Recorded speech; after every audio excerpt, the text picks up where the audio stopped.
প্রাথমিকে ৫,৬৩৫টি শূন্যপদ রয়েছে। যাবতীয় জটিলতা কাটিয়ে প্রাথমিকে নিয়োগ করছে রাজ্য সরকার। ২০২৩-২৪ সালে ৯,৫০০ নিয়োগ হয়েছে প্রাথমিকে। মঙ্গলবার বিধানসভায় দাঁড়িয়ে এমনটাই জানালেন শিক্ষামন্ত্রী ব্রাত্য বসু। পরে সংবাদ মাধ্যমের মুখোমুখি হয়ে শিক্ষামন্ত্রী দাবি করেন, যাবতীয় জট নিরসন করে প্রাথমিকে আমরা প্রায় ১০,০০০ নিয়োগ সম্পন্ন করতে পেরেছি। জট নিরসন করে আমরা প্রায় ১০,০০০ নিয়োগ ইতিমধ্যে আমরা প্রাইমারি ক্ষেত্রে করেছি। কিন্তু দুটি মামলা, একটি হচ্ছে ওই রোস্টারের মামলা, এটা আমাদের সুপ্রিম কোর্টে স্থগিত থাকার ফলে কিছু নিয়োগের মানে বাকি যে নিয়োগ, কিছু না বাকি পুরো নিয়োগটা থমকে আছে। কিন্তু আমরা আশা করছি এর মধ্যে মাননীয় মুখ্যমন্ত্রী আমাদের যেভাবে নির্দেশ দিয়েছিলেন, এই বাকি যে আগের যে জটগুলো আমরা ছাড়াতে পেরেছিলাম, এই জটটিও আমরা খুব অচিরেই ছাড়াতে পারবো বলে আশা রাখছি।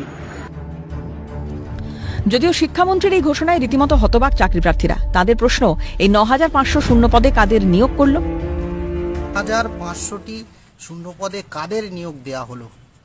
আমরা দীর্ঘ ৯ সাল থেকে আজ পর্যন্ত ২৫ সাল এখনো পর্যন্ত আন্দোলন, অনশন, ধর্ণা সবই চলছে এবং আইনি জটিলতা কাটিয়ে সরকারকে উদ্যোগ নিয়ে নিয়োগ প্রক্রিয়াটা সম্পন্ন করার কথা ছিল।